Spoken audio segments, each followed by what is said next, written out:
사도신경으로 신앙 고백하시겠습니다.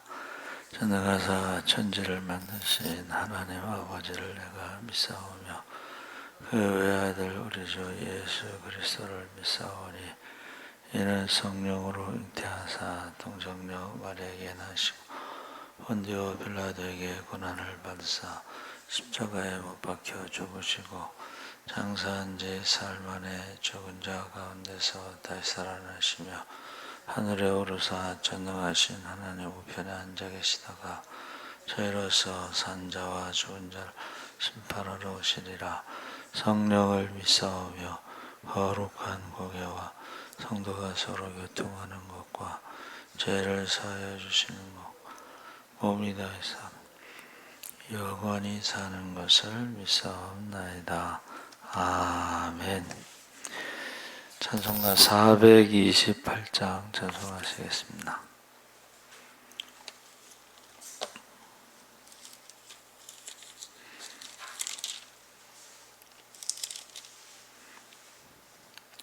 찬송가 428장 찬송하시겠습니다. 내 영혼의 햇빛 비치니 주 영광 찬란해. 이 세상 어떤 빛보다 이 빛 더 빛나네. 주의 영광 빛난 광채 내게 비춰 주시옵소서. 그 밝은 얼굴 배울 때 나의 영혼 기쁘다. 내 영혼에 노래 있으니 주 찬양합니다. 주 귀를 기울이시사 다 듣고 계시네. 주의 영광 빛난 광채 내게 비춰 주시옵소서. 그 밝은 얼굴 배울 때 나의 영혼 기쁘다. 내 영혼에 봄날 되어서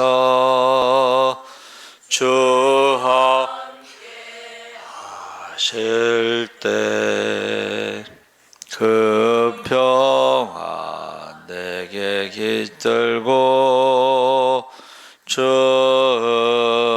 은혜 꽃피네. 주의 영광 빛난 광채 내게 비춰 주시옵소서. 그 밝은 얼굴 배울 때 나의 영혼 기쁘다. 내 영혼에 희락이 있고 큰 소망 넘치네. 주 예수 보고 또 내려주시네.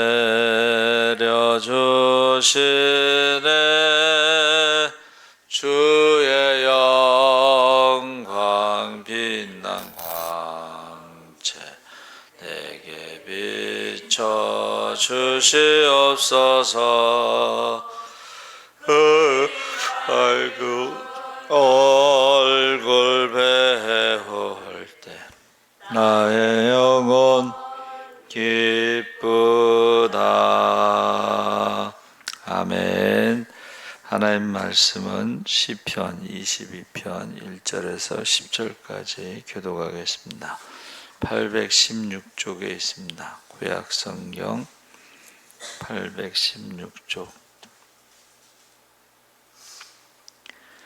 22편 1절에서 10절까지 교독하겠습니다.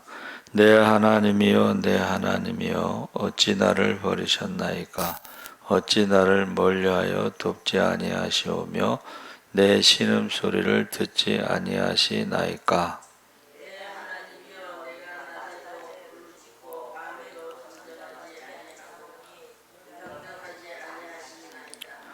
이스라엘의 찬송 중에 계시는 주여 주는 거룩하시니이다.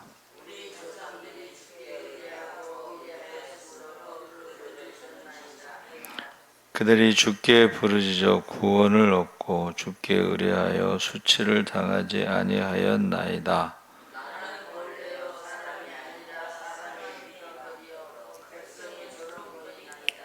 나를 보는 자는 다 나를 비웃으며 입술을 삐죽거리고 머리를 흔들며 말하되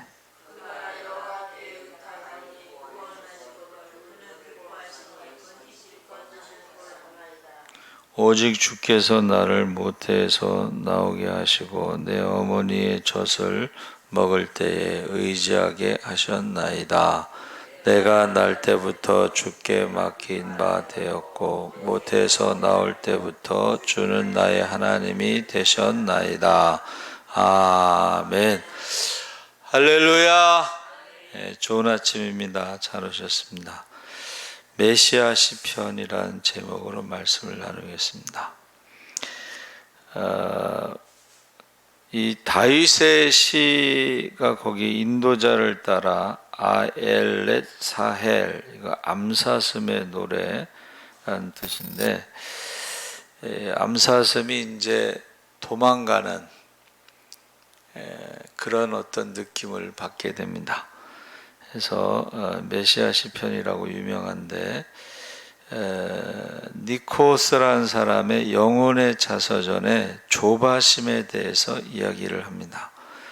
어느 날 산길을 걷다가 올리브 나무에 매달린 유충을 발견하고 유충을 떼어 손바닥에 올려놓고는 가만히 들여다보았는데 투명한 커플 속에 생명이 꿈틀거리고 있었습니다.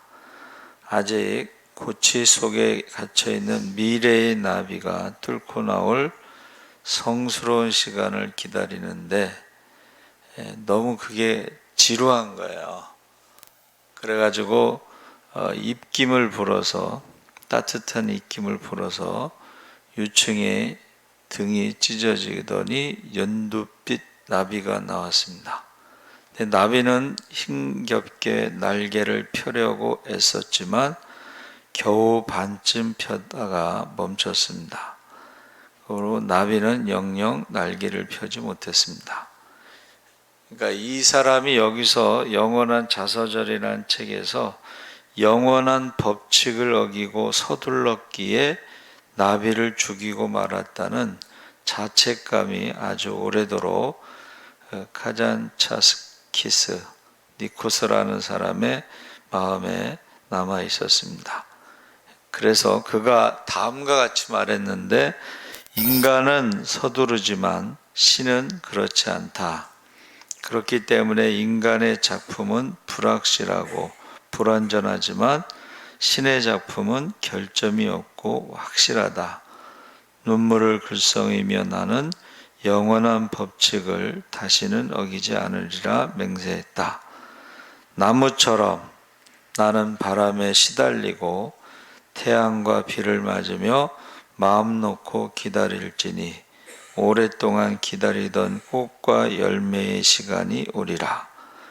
그래서 인간이 조급하지만 자연은 서두르지 않습니다. 하나님은 영원한 법칙 속에서 서두르지 않으십니다. 나무처럼 바람에 시달리고 태양과 비를 맞으며 마음 놓고 이게 잘 안 되지만, 이 기다리는 게 그렇게 잘 안 되지만 기다리는 것이 꽃이 피고 열매 맺는 그날을 설레며 기다릴 수 있으면 좋겠습니다. 그래서 우리가 읽은 말씀에 이제 시편의 제일 유명한 말씀이 어찌하여 나를, 그렇죠? 그 표제가 이제 새벽 암사슴의 가락 이렇게 돼 있는데, 메시아의 기도, 메시아의 시편으로 이제 분류하고 있죠. 그래서 메시아의 도래에 영광의 주로도 오시지만 심판의 주로도 오셔서 승리하는 구원자의 표상과 굴욕당하시고 패배당하는 고난 받는 종의 표상이 있습니다. 그래서 메시아에 대한 예언이 가장 많이 나온 것이 이제 이사야고 그 다음이 시편입니다. 그래서 이사야 53장에 나오는 고난의 종. 그래서 이사야는 고난의 종이라는 노래가, 고난의 종의 노래라는 노래가 4개가 나옵니다. 그 중에 이제 가장 유명한 것이 이사야 53장이죠. 그래서 유대인들은 이사야서를 읽지 못하게 하고 특히 그 고난의 종에 대해서는 읽지 못하게 합니다. 고난의 종 메시아를 그들은 이해할 수가 없고 받아들일 수 없는 거예요. 메시아가 어떻게 고난을 당하냐, 저주를 받아 어떻게 십자가에서 죽느냐, 이것을 받아들이지 않고 있습니다. 지금도 마찬가지입니다. 그래서 우리가 잘 아는 것처럼 나의 하나님 나의 하나님 어찌하여 나를 버리시나이까, 이것은 마태복음 27장 46절에 십자가상의 기도와 일치하죠. 그 버린다는 것이 이제 시편 22편에서는 히브리어로 아자부탄이고 마태복음에서는 이제 아람어로 돼 있죠. 그러니까 버린다는 것보다는 아자부탄이는 왜 침묵하십니까? 왜 가만히 계십니까? 버린다는 거하고 조금 달라요.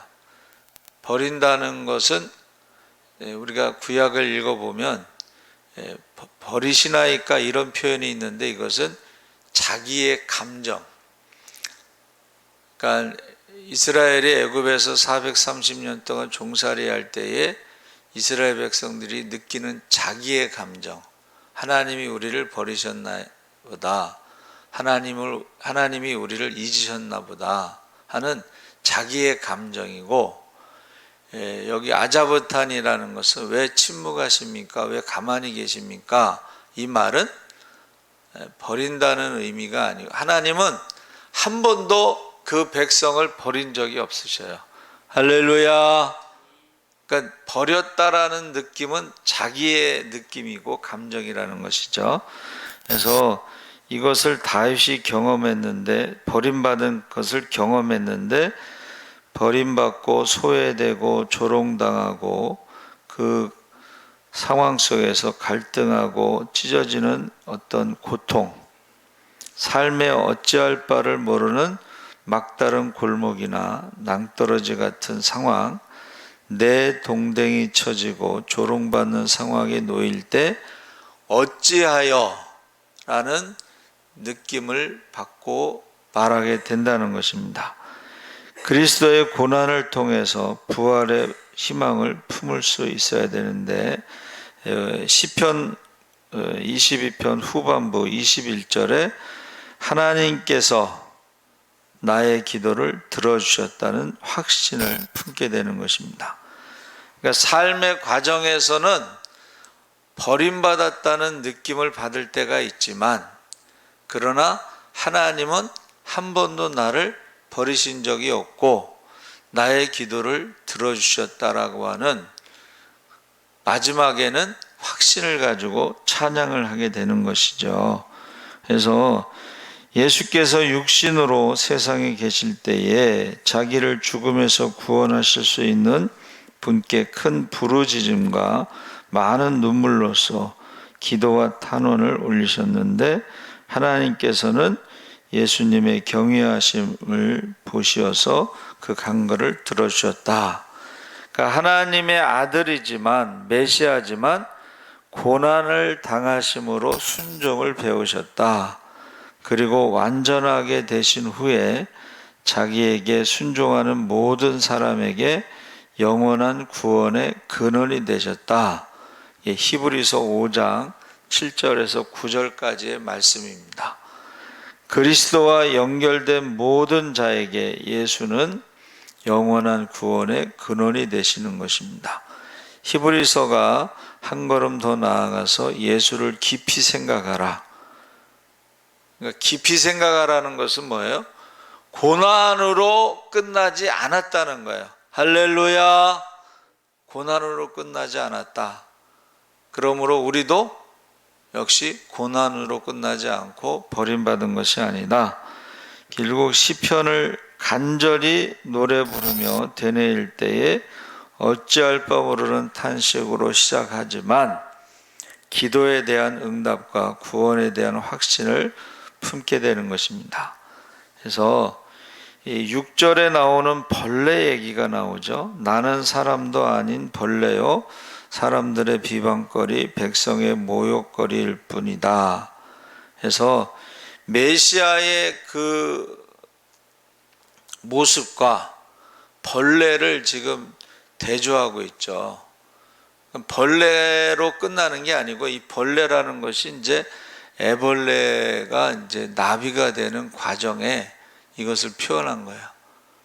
그러니까 우리가 마치 고난 가운데 버림받은 느낌을 받았을 때는 애벌레와 같은 느낌이지만 그러나 그 애벌레가 나비가 돼서 창공을 날아가는 그 모습은 엄청난 변화가 일어난다는 것을 말하고 있습니다. 그러니까 예수님께서 육신으로 오셔서 이 세상에서 공생의 기간 동안 많은 고난을 당하셨지만 그러나 고난으로 끝나고 십자가의 죽음으로 끝나는 것이 아니고 부활이라고 하는 역사상 처음 있는 부활의 첫 열매가 되시는 놀라운 변화를 지금 말하고 있는 것입니다. 그러니까 저와 여러분이 이 고난의 어떤 애벌레의 과정 속에 있지만은 애벌레의 과정 속에서 끝나는 것이 아니고 부활이라고 하는 역사상 처음 있는 이 부활이라고 하는 모습으로 주님이 변하신 것처럼 변화되신 것처럼 우리도 그 고통 가운데서도 어떻게 해요? 믿음으로 우리가 세상을 이기게 되면 우리가 부활의 영광의 몸으로 하나님의 자녀의 몸으로 변화가 될 줄 믿습니다. 아멘. 그래서 이 고통, 괴로움, 모욕, 고난 이런 과정을 통해서 우리가 상상할 수 없는 부활의 몸으로 변화되는 것을 경험할 수가 있다 하는 것입니다. 그래서 십자가의 처형이라는 것은 기독교의 상징. 처음에 우리는 이제 오병이어가 기독교의 상징이라고 그랬죠. 지금도 이어 신앙이라는 게 남아 있습니다. 그러니까는 기독교의 물고기 두 마리가 기독교의 신앙의 상징으로 남아 있어요. 그래서 김수로 왕 때 인도의 허황후가 왔을 때에 이어 신앙을 전수했다. 그래서 그 김수로 왕이 바로 기독교 국가를 건설했다. 거기에 찬송가도 있고 심지어는 도마가 와서 부흥회를 했다. 뭐 그런 이야기도 있습니다.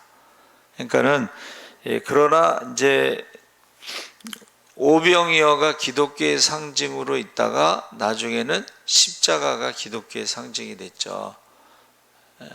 그러니까 우리가 이 오병이어 이 세상의 어떤 축복이 기독교로 잘못 생각할 수가 있는데 기독교의 상징은 십자가죠. 십자가는 죽음으로 끝나는 것이 아니고 부활로 끝나는 것입니다.